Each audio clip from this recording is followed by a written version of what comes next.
भारत का संविधान article 21A जो कि बात करता है राइट टू एजुकेशन की शिक्षा के अधिकार के बारे में। पहले ये नहीं था, 86 अमेंडमेंट के थ्रू इसको ऐड किया गया था। अब आर्टिकल 21A ये बात करता है कि जो भी यहाँ पे बच्चे 6 से 14 साल के हैं उनके पास फ्री एंड कंपलसरी एजुकेशन का फंडामेंटल राइट है। ठीक है, ये बात तो समझ में आती है, अच्छी बात है ये। लेकिन उन बच्चों का क्या जो यहाँ पे 6 साल से कम के बच्चे हैं, जो 3 से 6 साल के बच्चे हैं, क्या उन्हें ये फंडामेंटल राइट नहीं मिलना चाहिए? हमारी जो नेशनल एजुकेशन पॉलिसी 2020 बनाई गई है वो भी इसी क्राइटेरिया पर बनाई गई है कि अब जो फोकस होगा वो यहाँ पे जो शुरू के 5 साल हैं वो किंडरगार्टन या आंगनवाड़ी वाले जो मतलब जो यहाँ पे आंगनवाड़ी में जो बच्चे पढ़ते हैं उन पे होगा और क्लास 1 एंड 2 पे होगा। तो क्या इस चीज को अब यहाँ पे चेंज करने की जरूरत नहीं है? तो इसी चीज को ध्यान में रखते हुए एक पीआईएल फाइल की गई है सुप्रीम कोर्ट के पास। सुप्रीम कोर्ट के पास आया है ये बड़ा सवाल कि क्या जो बच्चे प्री प्राइमरी स्कूल के हैं क्या उनके पास भी आर्टिकल 21A का फंडामेंटल राइट नहीं होना चाहिए? तो स्टूडेंट्स, ये पीआईएल क्या है, क्या इसके फैक्ट्स हैं, कौन कौन से लीगल प्रोविजंस की यहाँ पे बात की गई है, right to education act, national education policy, हमारे जो भी आपके राइट टू एजुकेशन की बात करते हैं, आर्टिकल 21A हो गया, आर्टिकल 45 हो गया, आर्टिकल 37 हो गया, इन सभी के बारे में आज हम यहाँ पे डिस्कस करने वाले इस सेशन में। सो हेलो एवरीवन, मैं Muskan and I welcome you all to our YouTube channel study IQ judiciary. तो चलिए स्टूडेंट्स, आज इस इंटरेस्टिंग टॉपिक को हम यहाँ पे डिस्कस करते हैं। और उसके पहले अगर आप इस सेशन की स्टूडेंट्स पीडीएफ लेना चाहते हैं तो आप मेरे टेलीग्राम चैनल से कनेक्ट कर सकते हैं, मुस्कान मैम स्टडी IQ जुडिशरी, जहां पे आपको इस सेशन की पीडीएफ मिल जाएगी। और अगर आप स्टूडेंट्स मेरी मेंटोरशिप और मेरी गाइडेंस लेना चाहते हैं तो आप इस नंबर पे व्हाट्सएप कर सकते हैं, कॉल कर सकते हैं 9667113879। चलिए अब हम स्टार्ट करते हैं स्टूडेंट्स। और सबसे पहली बात यह है कि आर्टिकल 21A जो है वो न्यूज में क्यों है, चर्चा में क्यों है? क्योंकि सुप्रीम कोर्ट ने अभी हाल ही में सेंटर को, स्टेट्स को और सारी यूनियन टेरिटरीज को क्या दिया है, एक नोटिस दिया है। इस बात का नोटिस दिया है कि उन्हें यहाँ पे एग्जामिनेशन करने की जरूरत है कि प्री प्राइमरी लेवल पर जो ये फंडामेंटल राइट है वो किस तरीके से दिया जाना चाहिए। और ये मामला जो आया, ये जो नोटिस इशू किया गया है, ये पीआईएल के, जब यहाँ पे पीआईएल फाइल की गई सुप्रीम कोर्ट में इस चीज को क्लेम करते हुए कि प्री प्राइमरी एजुकेशन में भी यहाँ पे आर्टिकल 21A का जो फंडामेंटल राइट है वो मिलना चाहिए। PIL demands the implementation of pre-primary education। Pre primary education का मतलब क्या होता है कि जो बच्चे यहाँ पे नर्सरी, LKG, UKG, किंडरगार्टन में जो पढ़ते हैं, है ना, उन्हें यहाँ पे भी आर्टिकल 21A का प्रोटेक्शन मिलना चाहिए, जो कि अभी नहीं है हमारे संविधान में, जैसा कि मैंने आपको बताया। तो इस चीज को लेके यहाँ पे PIL फाइल की गई है कि ये जो हमारी नेशनल एजुकेशन पॉलिसी है उसमें भी सेम बात कही जा रही है, तो फिर हम क्यों अपना कॉन्स्टिट्यूशन जो है उसमें हम क्यों बदलाव नहीं लाना चाहते हैं? फिर नेक्स्ट चीज क्या है, it also seeks to bring pre primary education within the ambit of right to education under article 21A। जैसा कि मैंने आपको बताया कि प्री प्राइमरी एजुकेशन जो है वो यहाँ पे आर्टिकल 21A के एम्बिट में आना चाहिए, ये भी PIL जो है वो क्लेम मतलब यहाँ पे सीक कर रही है। उसके बाद बेसिकली दिस केस में expand the scope of fundamental right to education in India. और अगर ये PIL यहाँ पे एक्सेप्ट होती है, इस पे डिबेट एंड डिस्कशन होता है और अगर इस पे पॉजिटिव रिस्पॉन्स आता है तो ये एक बहुत ही वेलकम स्टेप होगा और एक बहुत ही बिगेस्ट एजुकेशनल रिफॉर्म होगा। हमारे आर्टिकल 21A का एक्सपेंशन भी हमें देखने को मिल सकता है। ठीक है, उसके बाद स्टूडेंट हम बात करते हैं इस PIL के बारे में जो कि इस केस में फाइल की गई है, that is Haripriya Patel versus union of India वाले केस में। अब क्या है ये केस, देखिए क्या क्या डिमांड यहाँ पे रखी गई हैं इस पिटिशनर के द्वारा। तो यहाँ पे प्री प्राइमरी एजुकेशन तो एक डिमांड है ही है, साथ ही साथ और क्या डिमांड रखी गई हैं कि यहाँ पे 21A का क्या होना चाहिए, एक्सपेंशन होना चाहिए, पहली डिमांड। दूसरी डिमांड ये कही गई है स्टूडेंट्स की जो हमारी नेशनल एजुकेशन पॉलिसी 2020 आई थी जिसमें 5+3+3+4 का क्राइटेरिया यहाँ पे स्टैब्लिश करने की बात की गई थी, जिसके थ्रू हम प्री प्राइमरी लेवल पर भी फोकस करेंगे, उसको हमें अपने लॉ से हार्मोनाइजेशन करना चाहिए, अपने इंडियन कॉन्स्टिट्यूशन से आर्टिकल 21A से हार्मोनाइज करना चाहिए ताकि हम इफेक्टिवली पॉलिसीज को क्या कर पाए, एजुकेशन पॉलिसीज को इंप्लीमेंट कर पाए। ठीक है। उसके बाद यूनिफॉर्म स्टैंडर्ड्स एंड इंफ्रास्ट्रक्चर, साथ ही साथ इस पीआईएल के थ्रू यहाँ पे ये भी बात की गई कि यहाँ पे कोर्ट को डायरेक्शन देने चाहिए। किस चीज़ को डायरेक्शन देने चाहिए, मतलब किसको डायरेक्शन देने चाहिए, सेंट्रल गवर्नमेंट को और स्टेट गवर्नमेंट को, कि वो यहाँ पे जो भी स्कूल वगैरह हैं वहाँ पे एक प्रॉपर इंफ्रास्ट्रक्चर होना चाहिए, प्रॉपर इंफ्रास्ट्रक्चर होना चाहिए, प्रॉपर यहाँ पे टीचर टू स्टूडेंट यहाँ पे रेशियो होना चाहिए, जो भी यहाँ पे पर्सन विद डिसेबिलिटीज है उनके लिए भी यहाँ पे प्रॉपर फैसिलिटीज होनी चाहिए, प्रॉपर इंफ्रास्ट्रक्चर होना चाहिए, प्रॉपर क्यूरिकुलम होना चाहिए। ये सारी चीजें भी इस पीआईएल के थ्रू यहाँ पे फाइल की गई हैं, ये डिमांड किया गया है। उसके बाद पिटिशनर और क्या क्लेम करते हैं, पिटिशनर जो है वो कुछ फैक्ट्स एंड फिगर्स की भी बात करते हैं। वो कहते हैं कि despite the international conventions, international obligations and RTI act and RTE act, मतलब ये आपका राइट टू एजुकेशन एक्ट है। राइट टू एजुकेशन एक्ट क्या होता है, तो आर्टिकल 21A के इफेक्टिव इम्प्लीमेंटेशन के लिए जो सरकार है वो ये एक एक्ट लेकर आई थी, that is right to education act. तो इसको भी यहाँ पे क्या किया गया है, ये एक्ट भी है हमारा, और साथ ही साथ 29 करोड़ का यहाँ पे आउटले भी सैंक्शन हुआ है, अप्रूवल हुआ है अंडर द समग्र शिक्षा अभियान, केवल और केवल एजुकेशनल रिफॉर्म के लिए। जब इतना पैसा यहाँ पे इन्वेस्ट किया, मतलब जब इतना पैसा यहाँ पे अप्रूव किया गया है एजुकेशनल रिफॉर्म के लिए, तो हम क्यों यहाँ पर इंफ्रास्ट्रक्चर पर ध्यान नहीं दे रहे हैं। और हमने ऐसी बहुत सी ट्रीटीज, बहुत सी इंटरनेशनल ट्रीटीज यहाँ पे साइन करके रखी है जिनके थ्रू हमें इनको इंप्लीमेंट करने के लिए कुछ ना कुछ स्टेप्स लेने चाहिए, जो कि हम नहीं ले रहे हैं। तो यहाँ पे परसिस्टेंट डेफिशिएंसी, लगातार जो डेफिशिएंसीज हैं गवर्नमेंट स्कूल्स में, आप देखते होंगे कि कोई भी आपकी, अगर आप पूछो किसी भी, मतलब किसी भी पेरेंट्स से अगर आप पूछो कि क्या आप अपने बच्चे को गवर्नमेंट स्कूल में पढ़ाना चाहते हो, तो वो बोलेगा नहीं, मैं नहीं पढ़ाना चाहता। क्यों? क्योंकि यहाँ पे गवर्नमेंट स्कूल्स की कंडीशंस ही ऐसी नहीं है, प्रॉपर ही नहीं है, इंफ्रास्ट्रक्चर ही नहीं है। तो कैसे कोई इंसान जो है वो विलिंगनेस दिखाएगा अपनी इन गवर्नमेंट स्कूल्स में पढ़ाने के लिए। She also claims that 51 member nations of the UN have made pre-primary education free and compulsory for their Sustainable Development Goal 4. SDG 4 के अकॉर्डिंग ऐसे 51 मेंबर नेशंस हैं जिन्होंने ऑलरेडी प्री प्राइमरी एजुकेशन जो है वो फ्री और कंपलसरी कर दी है। लेकिन इंडिया में ऐसा क्यों नहीं है अभी भी? तो इस चीज को हाईलाइट किया गया है इस पिटीशन के द्वारा, और ये काफी कमेंडेबल है, मतलब बहुत ही अच्छा इनिशिएटिव है ये। नेक्स्ट इज, और इन्होंने ये भी बोला कि 6% of the GDP of the state is to be allocated for education purpose, actual figures are substantially low. Actually में जो इतना आउटले हुआ है, इतना जो अप्रूवल है, तो जो हमारी जीडीपी है उसका 6% ही यहाँ पे क्या हुआ है, एलोकेट हुआ है। और 6% में से भी पूरा यहाँ पे इन्वेस्ट नहीं किया गया एजुकेशनल रिफॉर्म्स के लिए। 3%, 2%, 4% केवल और केवल इतना ही स्पेंड किया गया है।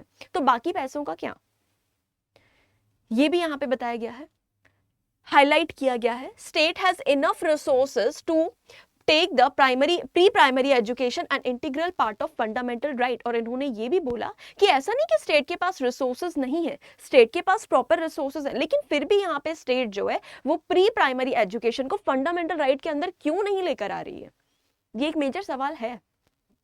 फिर यहाँ पे कोर्ट ने क्या बोला, जुडिशियल इंटरवेंशन में कोर्ट ने क्या बोला, अ bench led by chief justice Suryakant and justice जयमाला पाक्शी, इन्होंने कहा कि they have observed that the issue of enforceability of pre primary education needs detailed examination. और इन्होंने यहाँ पे नोटिस इशू किया है कि भाई ये जो पूरा मैटर है, ये जो प्री प्राइमरी एजुकेशन का पूरा मैटर है, इसमें डिटेल एग्जामिनेशन यहाँ पे करवाने की जरूरत है। मतलब यहाँ पे हमें एक पॉजिटिव अप्रोच तो देखने को मिल रही है सीजीआई की तरफ से। अब यहाँ पे स्टूडेंट्स इस पूरी पीआईएल में 3 कानूनों के बारे में बात की गई है। एक तो हमारे इंडियन कॉन्स्टिट्यूशन के बारे में, मतलब आर्टिकल 21A के बारे में जो कि राइट टू एजुकेशन की बात करता है, और दूसरा हमारे आरटीई एक्ट मतलब राइट टू एजुकेशन एक्ट की बात करता है, और तीसरा है नेशनल एजुकेशन पॉलिसी 2020। तो ये क्या है, इनके कौन कौन से प्रोविजंस यहाँ पे डिस्कस किए गए हैं वो भी हम एक बार देख लेते हैं। Article 21A, basically article 21A के एक्सपेंशन की बात की जा रही है, जो प्रेजेंटली अभी सिर्फ और सिर्फ 6 से 14 साल के बच्चों के लिए ही fundamental right to free and compulsory education का अधिकार देता है। अब वहां पे 3 से 6 इयर्स तक के जो बच्चे हैं उनको भी ये राइट देने की मांग की जा रही है। ठीक है, आर्टिकल 21A। उसके बाद आर्टिकल 45 डीपीएसपी, आर्टिकल 45 जो है वो directive principle of state policy के अंदर आता है। इसका मतलब ये है कि स्टेट की रिस्पॉन्सिबिलिटी है कि वो भी यहाँ पे जितने भी बच्चे हैं, और वहां पे लिखा गया है students up to the age of 6 years, मतलब स्टेट की रिस्पॉन्सिबिलिटी है कि जो भी बच्चे 6 साल तक के हैं उनको यहाँ पे free and compulsory education provide करना स्टेट की ड्यूटी है। ऑल्दो ये डीपीएसपी एनफोर्सेबल नहीं है, वो मैं मान रही हूं, वो आपको भी पता है, लेकिन फिर भी ये स्टेट की तो ड्यूटी है ना कि up to the age of 6 years वो यहाँ पे free and compulsory education provide करेंगे। तो आर्टिकल 40 है और आर्टिकल 37 है। आर्टिकल 37 क्या बात करता है? आर्टिकल 37 यही कहता है कि भाई जो ये डीपीएसपी है they are fundamental in the governance of the country. अगर हम डेमोक्रेटिक कंट्री की बात करें तो ये चीज जरूरी है यहाँ पे एनफोर्स होना।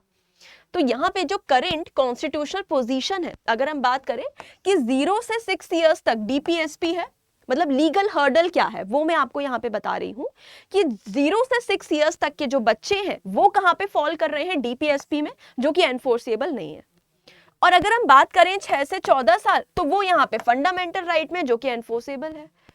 तो जो 3 से 6 ईयर वाले बच्चे हैं वो कहीं ना कहीं इस लूप होल के कारण क्या हो रहे हैं, वंचित हो रहे हैं फ्री एंड कंपलसरी एजुकेशन से। आई होप आपको ये चीज समझ में आई होगी। नेक्स्ट बात की जा रही है नेशनल एजुकेशन पॉलिसी 2020 के बारे में। एक बहुत अच्छा इनिशिएटिव लेकर आया गया था इस पॉलिसी के थ्रू है। तो ये पॉलिसी, ये कोई लॉ नहीं है, ये कोई कानून नहीं है, ये एक पॉलिसी है, नीति है ये, जिसमें पहले जो 10+2 का स्ट्रक्चर चलता था, है ना, अब उसको रिमूव करके 5+3+3+4 का स्ट्रक्चर बनाया गया है, जिसमें ये जो 5 इयर्स है, ये जो पहले आपके 5 साल है, वो फोकस किए जाएंगे किसके ऊपर? किंडरगार्टन और जो क्लास 1 और क्लास 2 के बच्चे हैं उनके ऊपर। तो हम इसको क्यों इनकलकेट नहीं कर रहे अपने संविधान में? और इवन यहाँ पे ये भी बोला गया था, इस पॉलिसी में ये भी बताया गया था, तो policy AIIMS for 100% gross enrolment ratio in pre school by 2030। इस पॉलिसी में ये ऑब्जेक्टिव ले डाउन किया गया था स्टूडेंट्स, मुझे ये बताते हुए हंसी आ रही है कि यहाँ पे 100% एनरोलमेंट लेके आना है प्री प्राइमरी एजुकेशन में 2030 तक। तो ये कैसे फुलफिल होगा? इसके पीछे मंशा क्या है? इंटेंशन तो आपने बता दी है, लेकिन इसको आप फुलफिल कैसे करोगे? प्री प्राइमरी स्कूल में 100% एनरोलमेंट कैसे आएगा? तो वो यहाँ पे इन्होंने इंटेंशन अपनी जताई थी नेशनल एजुकेशन पॉलिसी में। फिर आता है हमारा राइट टू एजुकेशन एक्ट। अब जिन स्टूडेंट्स को इस एक्ट के बारे में नहीं पता है वो मैं बता दूं कि आर्टिकल 21 हमारे राइट टू एजुकेशन के फंडामेंटल राइट के बारे में बात करता है। अब उसको इंप्लीमेंट करने के लिए राइट टू एजुकेशन एक्ट को लेकर आया गया था, ठीक है। अब एज लिमिट यहाँ पे भी क्या है? The act currently covers children from class 1 to 8, मतलब एज 6 to 14। इस एक्ट में भी आपके आर्टिकल 21A की तरह ही 6 से 14 साल तक के बच्चों की ही बात की गई है, 3 से 6 साल के बच्चों की बात नहीं की गई है।